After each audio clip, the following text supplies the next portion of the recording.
大家好，欢迎大家收看中国简报。我们为您带来全球媒体关于中国时政、经济和社会的最新内容以及独家分析。我们可信、专业、多角度的中国报道，为世界精英提供判断、决策参考。中国简报使用多种语言发行，包括文字、视频、播客、书刊多种形式。同时，我们也在6度世界进行全天候播放。欢迎收看本期中国简报。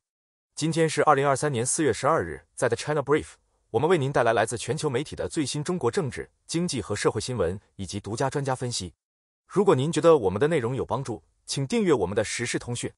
这是今天的独家见解。独家洞察：马克龙访华揭示世界变幻。从法国的角度看，马克龙的访问给中俄之间也打上了一个软蝎子。一旦中俄走得过近，法国在政治上就会和中国渐行渐远。中法双方政治上互相可以制约，处于一个平等的地位，未来经济合作显然可以走得更远。从中国的角度看，在俄乌战争这个问题上，中国在俄罗斯有了抓手，且为欧洲所需。此时在以美国为代表的民主国家阵营内打上一个坚实的楔子，避免或者延后了快速脱钩。马克龙的访问意味着西方民主国家之间在脱钩和俄乌战争这两个问题上有了通过扎扎实实经济利益支持的不同诉求。这些加上近期美国政坛和媒体关于俄乌战争主流叙事出现了不同的声音，意味着俄乌战争走向了结束的开始。本文中，我如流水账一般为读者展示了 AUKUS 协议后法国和中国的一步步精心算计。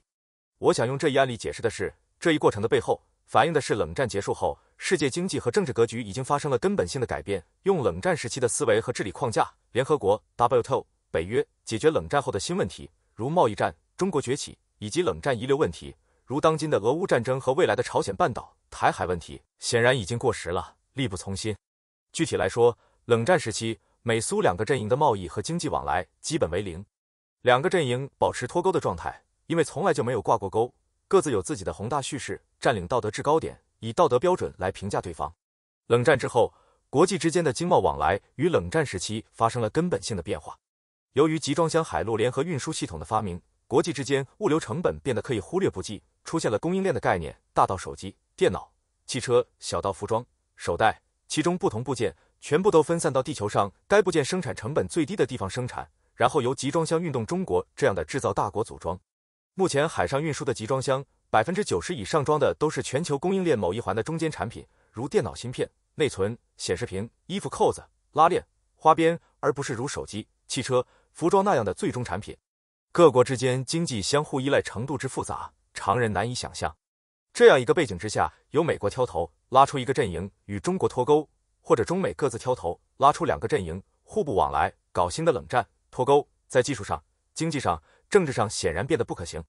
因为冷战时期两个阵营基本没有经济往来的条件，已经不复存在了。未来如果中美任何一方还是保留冷战思维，除了制造焦虑之外，唯一确定的是产生更多的冲突中不选边的新加坡、法国、印度这样的国家。冷战的终结，马克龙与习近平正在改变世界局势系列之3。本文作者李子君，国际关系学者，中国简报特约分析专家。中国10年期国债收益率跌至11月以来最低。彭博社，中国10年期政府债券收益率已跌至11月以来的最低水平。原因是交易员考虑了旨在应对经济风险的货币宽松政策，收益率下滑1个基点至 2.81%。因银行经济学家 Iris Pang 建议，中国人民银行可以推动将1年期中期借贷便利利率和7天逆回购利率下调10个基点，以鼓励更多贷款并加快投资第二季。秦刚将访问乌兹别克斯坦并出席阿富汗问题会谈。南华早报，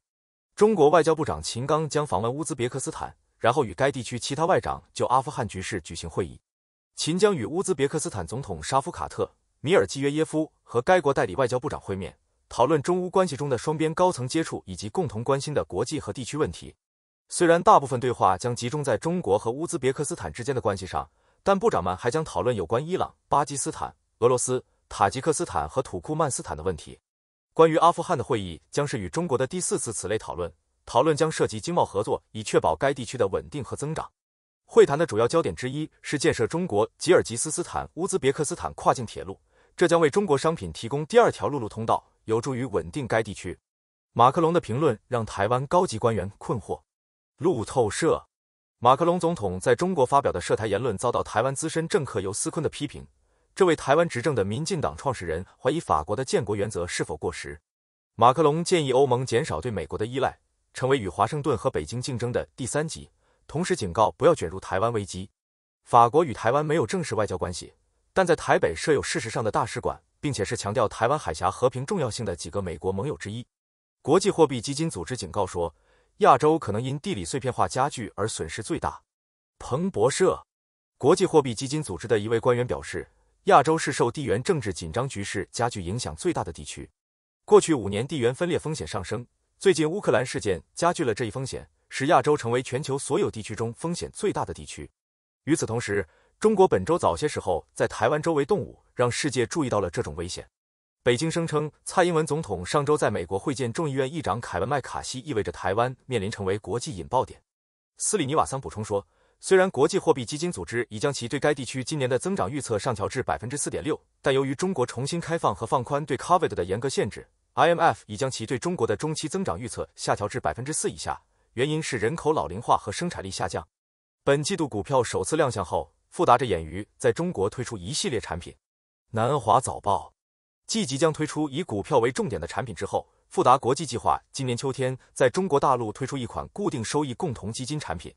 富达目前正在从中国散户投资者那里筹集资金，并于去年12月获得北京方面的许可，通过一家全资子公司进入中国 3.7 万亿美元的共同基金市场。该固定收益基金将于今年秋季推出，成为继贝莱德和路博迈之后在中国推出的第3支外商独资零售基金。富达资产管理全球首席信息官安德鲁·麦卡弗里 Andrew McCaffrey 将中国经济增长的顺风和有利于市场的政策列为关注该国的原因，但承认此前的宏观经济逆风阻碍了近年来的增长。自乌克兰战争爆发以来，人民币在贸易融资中的份额翻了一番。金融时报，根据 SWIFT 的数据，自俄罗斯入侵乌克兰以来，人民币在贸易融资中的使用增加了1倍多。人民币的市场份额已从2022年2月的不到 2% 上升到1年后的 4.5%。分析人士指出，这种新货币的受欢迎程度反映出更多的使用人民币来促进与俄罗斯的贸易以及更昂贵的美元融资。尽管如此，美元的市场份额仍为 84.3%， 而欧元和人民币分别为 6% 和 4.5%， 两者均仅占美元份额的一小部分。世界银行行长表示，西欧国家需要帮助资助乌克兰重建。路透社，世界银行行长戴维·马尔帕斯呼吁西欧国家支持乌克兰在俄罗斯入侵期间遭受破坏后的经济重建。尽管世界银行已承诺在重建中发挥重要作用，但马尔帕斯指出，在维修行业之外维持运输和电力等重要部门相对于国际金融机构资产负债表的规模而言要大得多。世界银行估计，重建乌克兰经济将耗资约4110亿美元，是其2022年预期 GDP 的 2.6 倍。Will Raisinhe 表示，中国将支持斯里兰卡的债务重组。彭博社，斯里兰卡央行行长 Nandalal Wiraisinghe 表示，斯里兰卡希望中国支持其重组债务和偿还债务的计划。Wiraisinghe 在接受彭博电视采访时表示，斯里兰卡也打算结束与官方和商业债权人的谈判。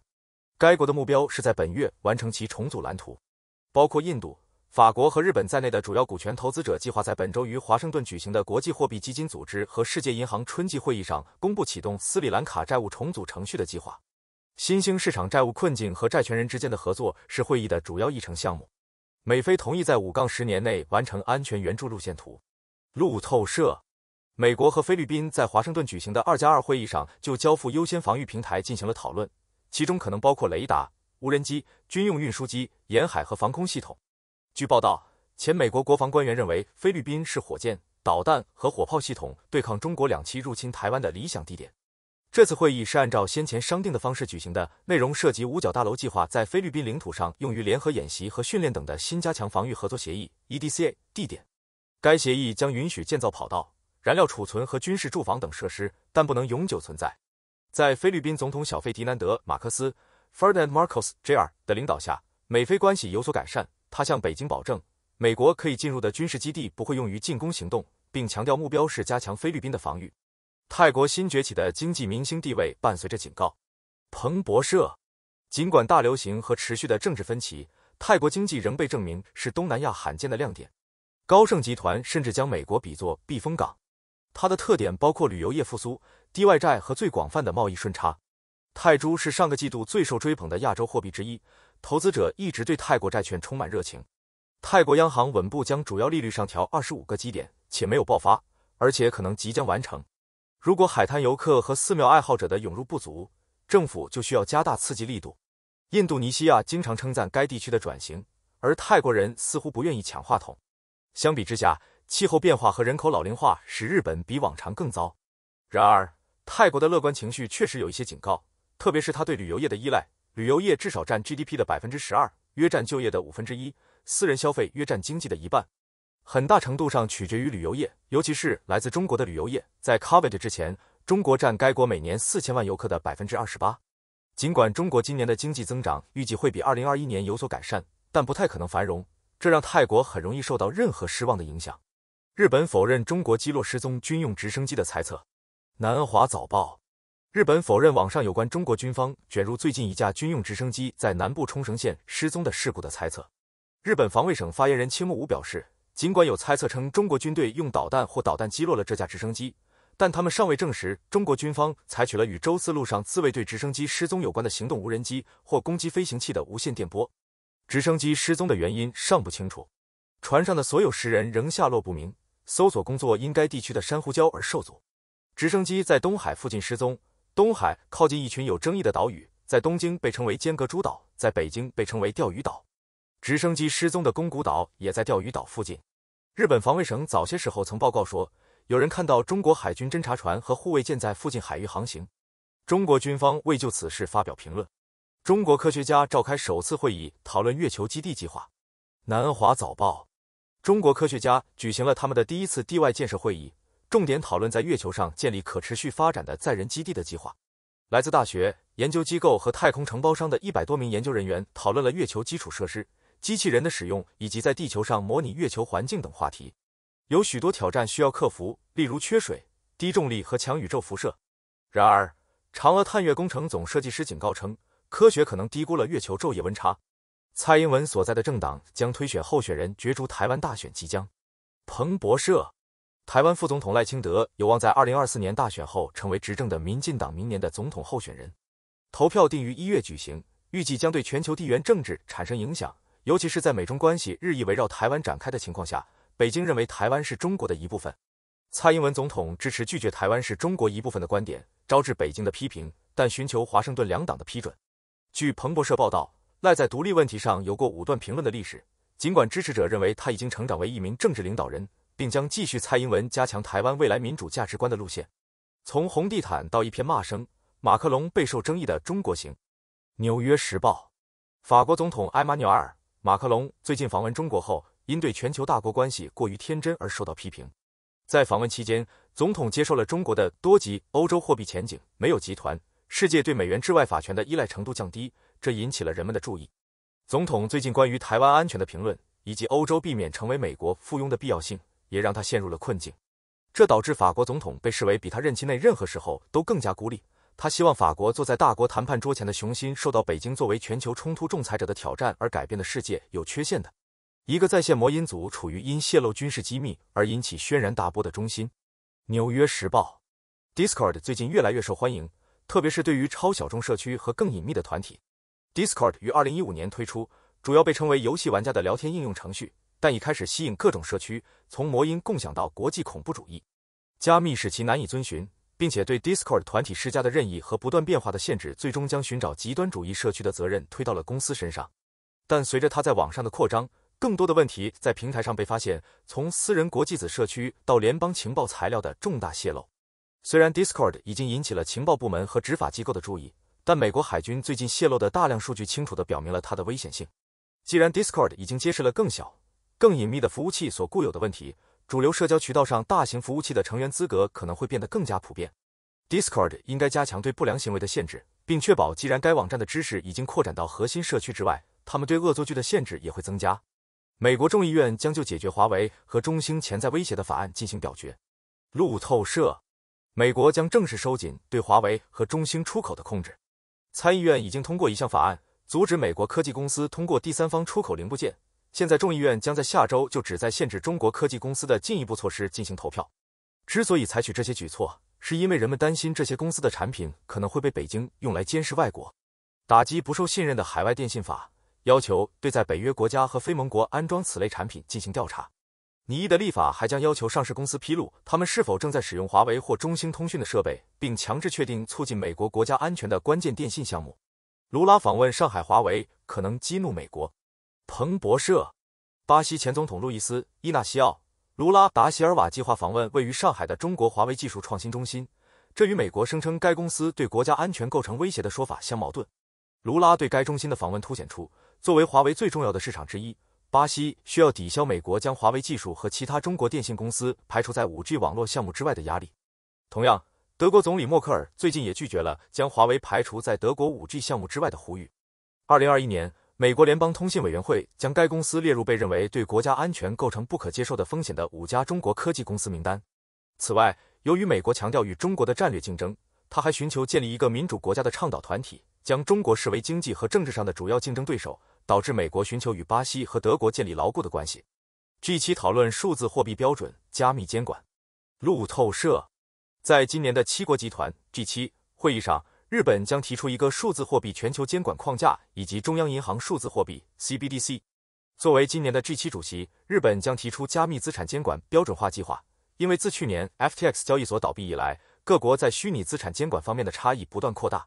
日本正在优先帮助发展中国家引入符合 G7 公共政策原则的零售 CBDC。数字技术快速发展的好处和风险，以及解决一些中等收入国家的债务脆弱性问题是会议的关键主题。讨论将涵盖网络威胁、政治和社会分歧、恶意传播错误信息以及全球金融市场不稳定的风险。马克龙在对台湾问题中呼吁欧洲主权。南华早报，法国总统埃马纽埃尔·马克龙昨天在对荷兰进行国事访问期间呼吁加强欧洲主权。此前，总统宣布欧洲应成为中国大陆与美国之间的第三极，而不是卷入台湾冲突的言论遭到强烈反对。马克龙在谈到这番言论的根本问题时说，欧洲必须减少对其他实体的依赖，尤其是在 COVID-19 大流行和乌克兰冲突期间。马克龙呼吁采取新战略来实现这些目标，并巩固欧洲实力。他说，继莫斯科入侵乌克兰后，能源对俄罗斯的依赖度基本成功降低之后，更大的能源主权应该是一个关键优先事项。今天是他此行的第2天，马克龙计划与荷兰、法国政府进行磋商。此次访问标志着法国总统20年来对荷兰的首次正式国事访问。马云的中国回归预示着阿里巴巴的新时代。日经亚洲，阿里巴巴联合创始人马云在批评中国金融监管体系后阔别1年后返回中国。据英国《金融时报》援引知情人士的话报道，马云将把大部分时间投入到慈善工作中，重点关注教育和农村发展。近几个月来，中国监管机构将目标对准了像马云这样的亿万富翁平台经济企业家，因为他们打压了他们的业务。7月4日，总部位于北京的网约车巨头滴滴出行成为最新一家面临监管整顿的公司。在滴滴在美国首次公开募股筹集了44亿美元后几天，中国应用商店突然暂停了滴滴的轿车应用。阿里巴巴也成为监管机构的目标，出于对垄断行为的担忧，监管机构对该公司处以28亿美元的罚款。巴西的卢拉前往中国与习近平讨论贸易和乌克兰问题。Axios， 巴西前总统路易斯·伊纳西奥·卢拉达席尔瓦 （Luis Inácio Lula da Silva） 即将开始对中国进行为期5天的访问，他将于明天抵达，届时他将与中国国家主席习近平会面。预计卢拉将表达对乌克兰战争的担忧，并提出他与巴西和中国组成的和平俱乐部的想法，以帮助调解结束冲突。围绕巴西贸易和投资交易的讨论也在议程上。中国现在是巴西最大的贸易伙伴，卢拉希望使这些贸易流动多样化。预计访问期间将签署多项贸易协定。卢拉2月访问白宫，与乔拜登总统会面。和平俱乐部的想法不太可能受到拜登政府的欢迎，他们批评习近平主席的和平计划，声称他只会锁定俄罗斯的领土收益。虽然卢拉批评各国发送武器而不是寻求和平，但在他之前的总统任期内，2003至2010年，他还是金砖国家俱乐部、巴西、俄罗斯、印度、中国和南非的热情支持者。上周，卢拉派遣他的高级外交政策顾问前往莫斯科讨论他的提议。马克龙对台言论愈演愈烈，欧盟特使访华。南华早报，布鲁塞尔高级外交官何塞普·博雷尔 （Josep Borrell） 访问北京时，欧盟对华政策将成为他的重要议程。尽管中国是欧盟最大的贸易伙伴，并被视为系统性竞争对手，但欧盟发现很难围绕单一的方式团结起来对付该国。法国总统埃马纽埃尔·马克龙发表言论后，最近的分歧被曝光，认为欧盟应避免在中国问题上成为美国的附庸，并敦促在台湾防卫问题上保持距离。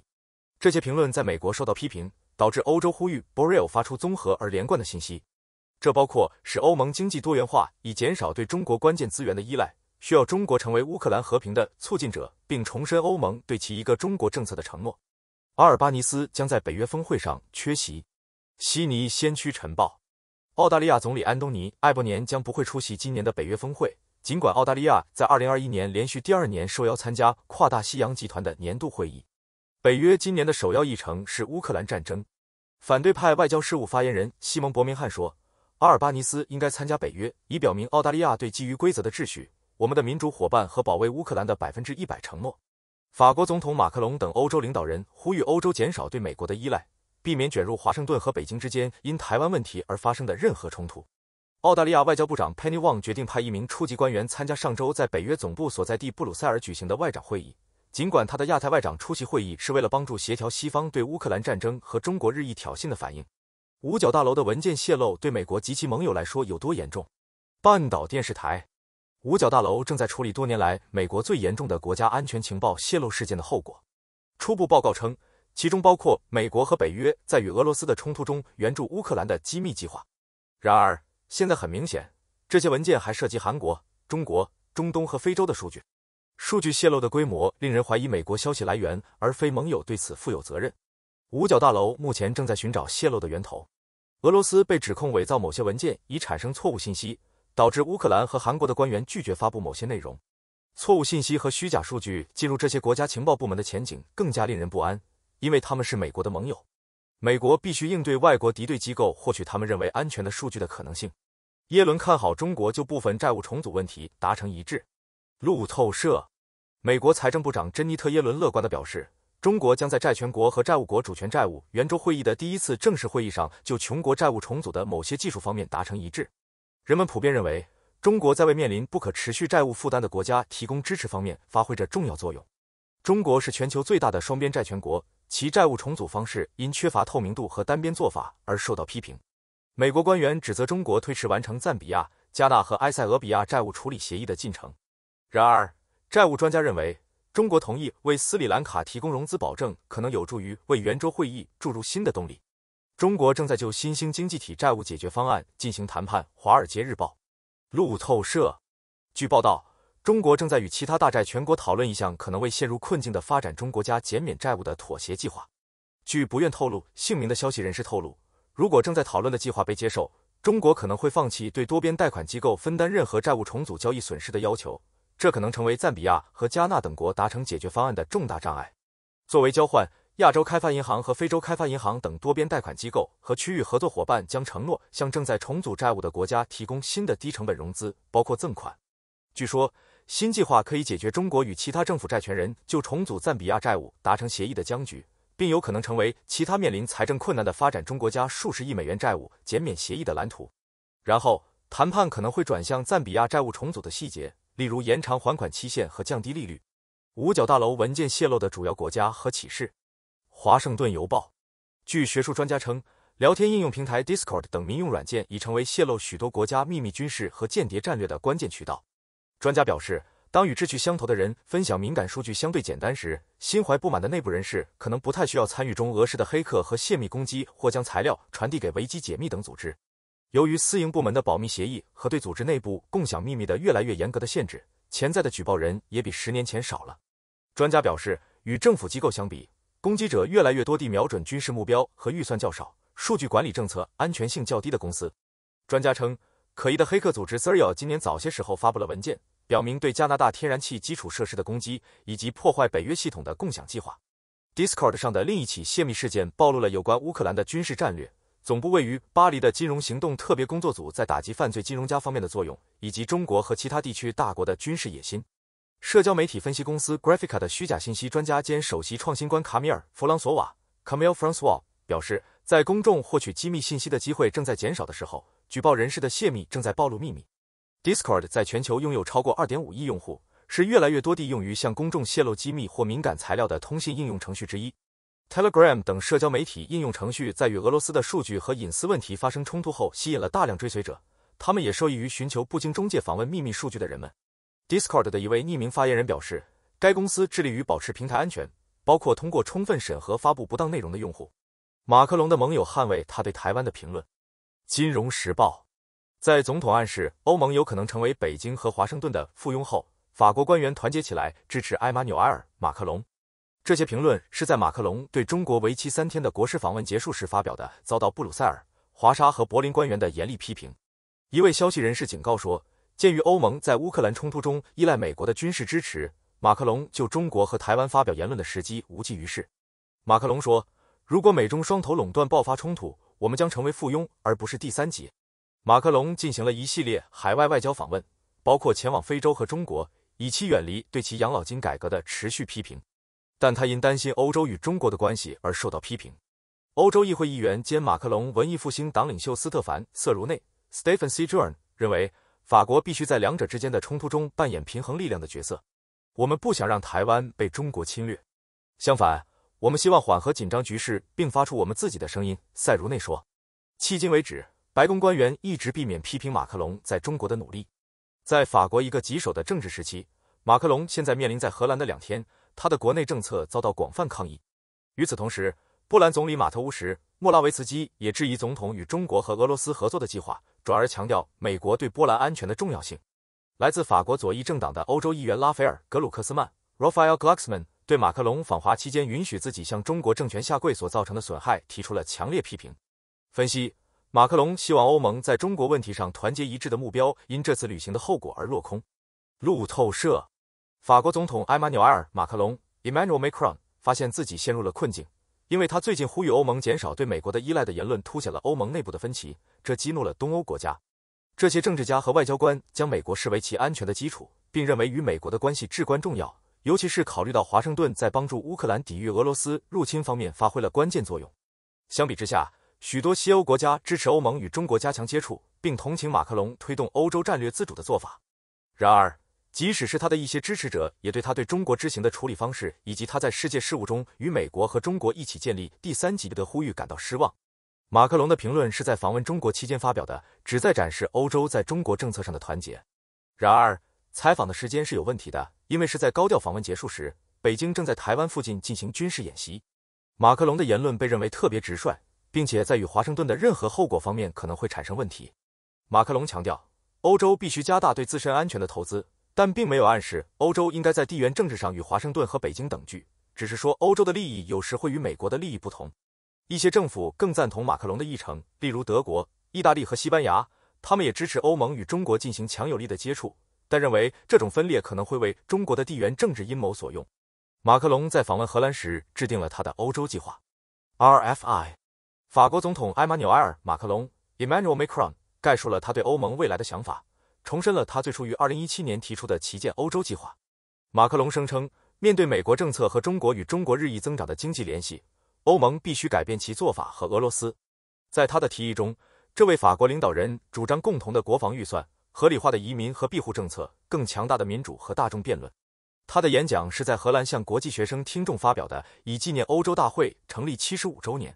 早些时候，马克龙在一支乐队演奏了法国国歌马赛曲以纪念他后，在荷兰国家纪念碑献了花圈。演讲质问者举着写着暴力和虚伪的总统的横幅，并尖叫着法国民主在哪里？被安全删除。早些时候，来自多所大学的抗议者组织了小型示威活动，反对马克龙的养老金改革。在会场外，对潜在破坏性示威者的指示警告说，不会进行任何形式的焚烧，例如焚烧照片、旗帜和玩偶。示威者被要求不要戴口罩、头盔。本书《习近平的权力和他的执行官》全面分析了习近平的权力结构，深入探讨了他对中国共产党、军队和经济的巩固控制，并探索了他实施的系统性变革。该书详细介绍了人事布局中国共产党中央政治局和中央书记处，聚焦26位中国最有权势和最重要职位的人，让读者清楚地了解中国未来高层政治的走向。这本书在亚马逊上以 Kindle 电子书、和平装本格式以及多种语言提供。通过中国简报了解全球与中国相关的最新消息、分析和政策简报。我们的团队汇总、综合和总结来自各种来源的最重要信息，包括媒体、智库、政府机构和行业专家。我们的使命是为您提供易于访问且非常有价值的信息，这些信息是根据您的特定兴趣领域量身定制的。我们了解与中国相关的最新发展的重要性，并旨在让我们的读者能够理解这些信息。访问我们的网站，加入对话并随时了解与中国相关的最新消息和发展。